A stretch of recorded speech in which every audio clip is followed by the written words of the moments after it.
So, I made a little research about the topic of pre-made sermon. And I want to know, what do the pastors think about this? I posted this in the Facebook group of pastors, and the feedback, the statistics, the emotions, the response, and everything are unimaginable. Really. So, wag na po natin patatagalin pa. Tingnan na natin.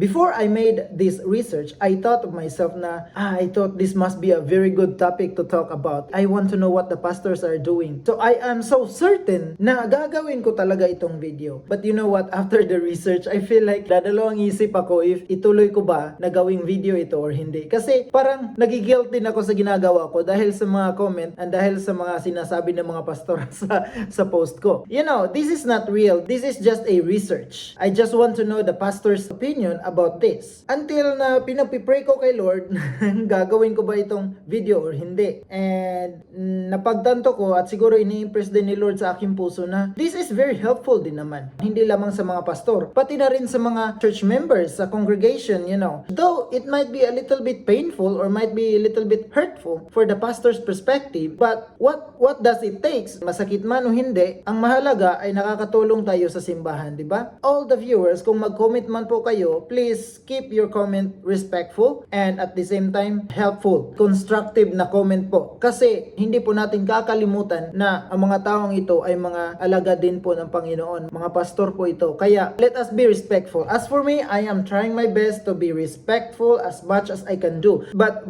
you know, after I did this study, the statistic is very shocking. Not even close. It's about ilan sa mga pastor na ito ang papayag na mag-preach ka ng pre-made sermon at ilan sa kanila ang hindi papayag na gawin ito. At ilan din sa kanila ang undecided. The statistic is not even close. It is very shocking. But before tayo pupunta doon sa statistic, meron po akong gustong ipahayag mga aral na ating matutunan sa mga sinasabi ng ating mga pastor. So, isa nga nito ay itong the first one. Sinabi po niya, I had a well-known pastor ask me if he could repreach a message I did. I told him to go ahead because it wasn't mine, it belongs to the Lord. And this comment gains 13 reaction. I could say, I agree with it. I would be so happy, I would be so glad. And for all of you guys na may natutunan dito sa mga devotional or sa mga preaching na ginagawa ko in my YouTube channel, I will be so glad if you chat me na, Pastor, I am so blessed with your message. Ang napakaganda po, praise the Lord. Pwede ko po bang gamitin yung preaching mo? Pwede ko po ba ipahayag yung preaching mo in my congregation, in my Bible study, in my... Of course, I will be so glad to do that. In that sense, hindi naman masama talaga pag gumamit ka ng sermon ng ibang pastor or gumamit ka ng sermon ng ibang tao na nakikita mo sa internet o kahit saan mo pa nakikita or even in the YouTube, yung mga famous preacher in YouTube like for example, Billy Graham, ang dami pong gumagaya nun. Pero I think it is also very important. Kahit hindi man nila alam, at least nire-recognize mo in your message that this sermon is not mine. Kasi ang problema lang kasi doon para sa akin hindi lang credibility ng author ng sermon na iyon, pati your own credibility also. Kasi ito parang nagsinungaling ka na lang din sa sarili mo nun eh. Alam at alam mo mismo na yung preaching na iyon ay hindi sa iyo, pero hindi mo nire-recognize yan sa congregation that this is not mine. So iniisip talaga ng mga congregation, this is really your own sermon. You know what I mean? Hindi naman siguro mahirap na sabihin na ang sermon na ito ay hindi po sa akin. Kahit yun lang. This sermon is not mine. Nakikita ko lang po ito sa internet and I am so blessed with this and I want to share it with you. I want to share it to the church so that the church also will be blessed just as I am blessed. I think it's not much to do that, isn't it? Another comment po na makikita natin ito is this one. It's okay. It depends upon his deliberation. And this comment doesn't earn any reaction, not even from me. Sana nag-like ako dito, no? This is worth to mention kasi it means that it depends kung line by line ba niyang kinokopya yon or nire-rephrase niya lang yung point ng sermon. Kasi para sa akin, pag kumuha ka ng mga idea or kumukuha ka ng truth about Christianity, preach it. Walang masama doon eh. Pag i-rephrase mo yan, nakukuha mo yung truth. And anyway, tao din ang author ng Biblia. Fired by the Holy Spirit ay nagsulat at yung mensahe na na ipinapahayag nila sa Bible ay the truth from God because it is inspired by the Holy Spirit. Yung mga writer na makikita din natin sa internet or wherever, yung mga naririnig natin na nagtitake note tayo, I believe that they are also inspired by the Holy Spirit, and why not share the idea that they also give? If you are going to copy it line by line, para sa akin kailangan na talaga yan ng mention ng author. Kung hindi mo man nakikita yung author ng article na iyon, then sabihin mo na lang na nakukuha ko lang po ito in the internet, yung author is unknown and this is not mine. As I said, it's not painful to do that. Another one though is this is not just the learning only for the pastors, but this is also for the members of the church. The real problem is that he is doing that because he has no prayer life. Sa totoo lang, nung nabasa ko ito, ako po'y nalulungkot. Kasi sinabi niya, ginajudge na yung pastor na wala na daw prayer. Alam natin yung struggle ng pastor di ba? Pait at mga paghihirap na nararanasan ng ating pastor. Kung ikaw ay hindi pastor, siguro hindi mo to alam. But for you to know, our pastors has many things to do. Minsan, exhausted na po sila. Hindi talaga natin masasabi na all the time ay maibigyan tayo ni pastor ng sermon na talagang ginagawa niya all the time. Makakaramdam din ng pagod ang pastor natin. Makakaramdam din ng pag-burnout yung ating mga pastor. Lalo na kung titigas ng ulo ng mga member. Yan talaga yung kadalasan na stress ng ating mga pastor nakakapanghina din minsan. Encouragement ko lang po sa mga Christians dyan. In order for you to encourage your pastor, be a good Christian. Kasi pag ikaw ay naging mabuting Kristiyano, yan po ay malaking kalakasan din po ng iyong pastor. Maliban sa kalakasan na nakukuha ng pastor nyo sa Panginoon, kalakasan din po ng pastor nyo at kaligayahan din po ng pastor natin, ang tayo ay magiging faithful. Ang tayo ay magiging mabuting Kristiyano. So, but this pastor is saying that my pastor has no prayer life. Nalulungkot talaga ako at this pastor is saying that also. But anyway, move on po tayo. This is the last one. Sinabi po niya, mind your own. And it's very bad to talk about your pastor. He is your spiritual father. So meron po siyang tatlong idea na sinasabi dito. The first one is mind your own. The second one is it's very bad to talk about your pastor. And the third one is he is your spiritual father. Agree ako sa dalawa. It's very bad to talk about your pastor. And agree din ako sa pangatlo, he is your spiritual father. Agree ako dito. Kasi nga, totoo naman talaga na hindi natin dapat pag-usapan yung ating mga pastor o kahit sino ating mga leader sa church sa harapan ng ibang tao. O kahit man lang kapwa natin mananampalataya or kapwa tao natin. In other words, kahit nasasabihin natin na this is just for prayer requests or all those stuff. I don't know. I'm not sure about that. What do you think, guys? So, masama talaga na pag-usapan natin yung ibang tao sa harapan ng ibang tao.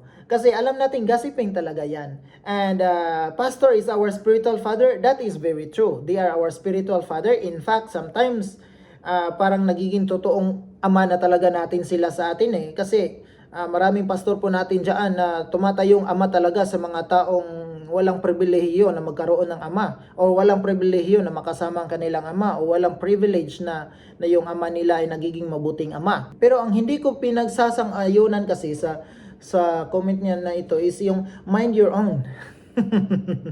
Bakit po? Kasi napakalakas na po ng individualistic idea or individualistic attitude ng ating generation right now.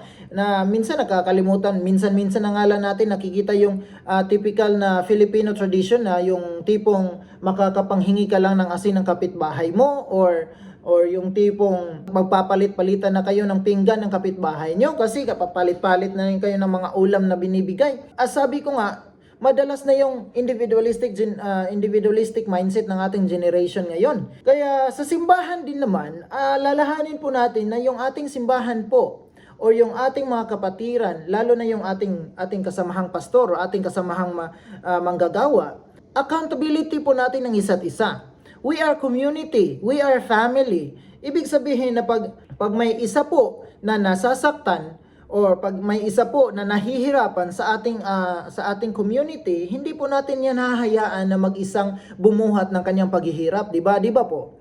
Dapat kailangan tulungan po natin, di ba? In a good manner, hindi yung tipong sisiraan natin still, yung motive pa din, palagi nating i-question yan. Kung talagang tumutulong ka ba or talagang naninira ka lang. So, i-question po natin iyan lagi. Pero as I said, with that being said, with the motive of really constructive motive, with a very helpful motive, sabi ko nga kanina, community po ito. Hindi po tayo individualistic. We are a social being. We are social being. Kaya nga pumupunta po tayo sa simbahan kasi naghahanap tayo ng community, naghahanap tayo ng family, di ba? Kaya sabihin ko na ang pinakapakialamerong tao talaga sa ating buhay is yung ating family. And if you consider that your church is your family, then dapat lang na maging pakialamero ka sa mabuhay ng ibang tao in a constructive way.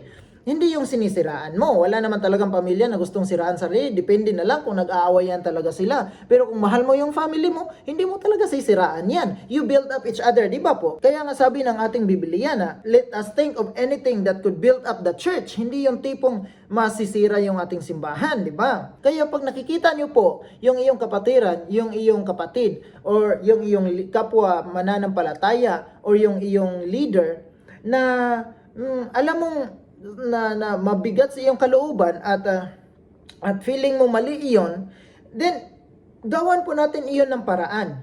Nang sa ganon, kung sino man ang mali sa inyo, either ikaw ang mali kasi ang iniisip mo ay mali pala, or siya yung mali kasi yung ginagawa niya ay mali pala, both of you ay may matutunan. Both of you ay may ituwid, di ba po? So, yun po ang dapat natin gawin. Kaya itong sinasabi na mind your own, hindi ako mag-agree nito eh. Kasi ang pinakapakialamerong tao sa mundo talaga ay yung totoong mga Kristiyano eh. 'Di ba? Kasi binigyan niyan tayo ng responsibilidad ng Panginoon eh, especially pastor. Kasi we are shepherd, 'di ba? Lagi nating pinapangaralan yung ating congregation. Lalo na pag kapwa mo manggagawa, pastor to pastor. It is very important kasi po, especially in the independent churches, pastor is the highest authority, I could say, di ba? And pag walang magre-remind, pag walang magre-rebuke, pag walang mangangaral sa ating kasamahang pastor, sino pang mangangaral sa kanila? Ide kapwa manggagawa mo rin, di ba? Kaya nga sabi ko hindi ako mag-agree nito. In his first point, hindi po ako mag-agree nito. Marami na po akong sinasabi. Punta na po tayo doon sa statistic na inaasahan nating makita. I took photo of it nang isa doon ay makita nyo po. Hands-on ko na pong binibilang talaga ang lahat ng comment na andoon. All of the comment na meron po doon is 111.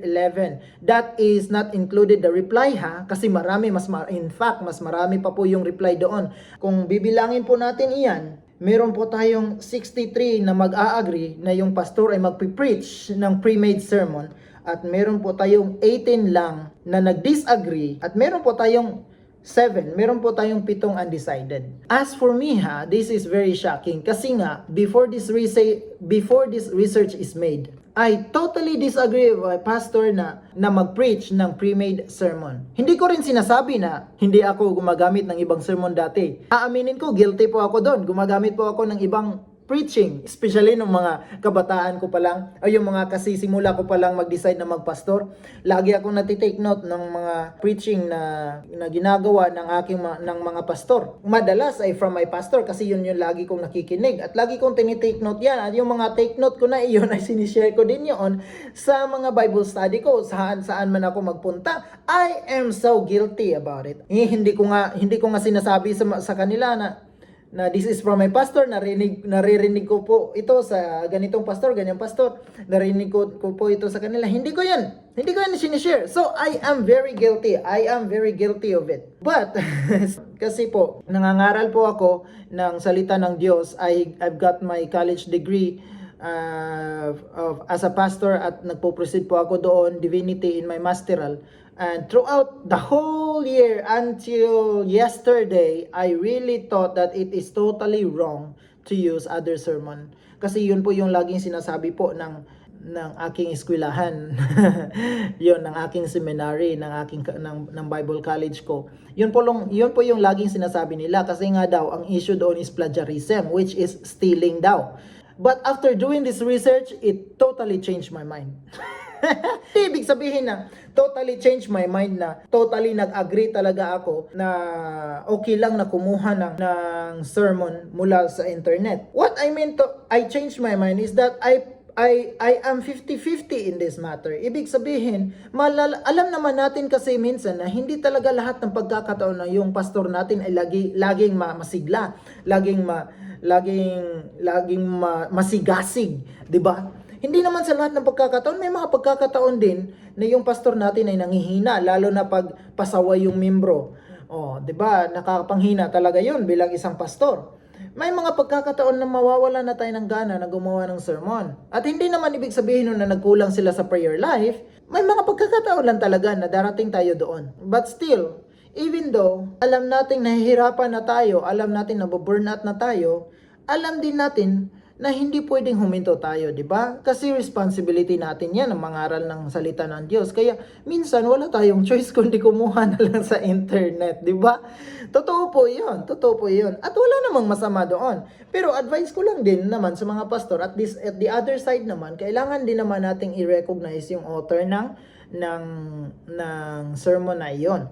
Hindi tayo magpakabulag-bingi sa ating nalalaman na ang sermon na ito hindi galing sa akin. Hindi naman, sabi ko nga kanina, hindi naman mahirap mag-recognize, 'di ba? Pag hindi mo kilala kung sino yung author ng preaching ng sermon na iyon, just say it na hindi yun galing sa iyo at yung author is unknown. But I am blessed with this sermon, so I'm going to share it to my church. I want to share it sa aking sa aking simbahan. Motive kasi yung pag-uusapan natin doon. Anong dahilan ba't hindi mo sasabihin yon? Hindi naman mahirap gawin yon. So, 50-50. Hindi po natin sasabihin na totally wrong po iyon. Hindi rin po natin sasabihin na it's right. Pero, at the same time, hindi rin naman tama na lagi-lagi na lang tayong kumukuha ng resources sa internet. Hindi naman siguro tama na lahat na lang ng preaching ay palaging andon sa internet at bawat preaching mo every Sunday, lagi mong sinasabi that this is from Google, next Sunday this is from Google, next Sunday this is from Facebook, this is from YouTube. Pag palagi mong ginagano, ewan ko lang pag yung member mo ay magtiwala pa sa iyo. Hindi rin naman tama yon. At saka secondly, mahalaga din na ikaw mismo ay mangaral ng salita ng Diyos. Lagi nating ina-encourage yung ating members sa church na gumawa na sila mismo ay magbasa ng Biblia. Kung tayo din naman mismo mga pastor ay lagi na lang kumukuha ng preaching sa internet, hindi naman maganda yon, 'di ba? So, God bless you po. God bless you po lahat ng mga pastor. We love you. We pray for you. Lagi po namin kayong susuportaan. Naintindihan po namin yung mga struggle na pinagdaanan nyo, and we pray for you. And as for the members naman, huwag po tayong magiging harsh, huwag po tayong masyadong harsh po sa ating mga pastor. Kasi nga habang tayo inaalagaan ng ating pastor, nawa na may alagaan din po natin yung ating pastor. Amen. So God bless you po everybody, and at the end of my video, palagi ko pong sinasabi that we are all made to worship. So live to worship. God bless you po. Bye-bye.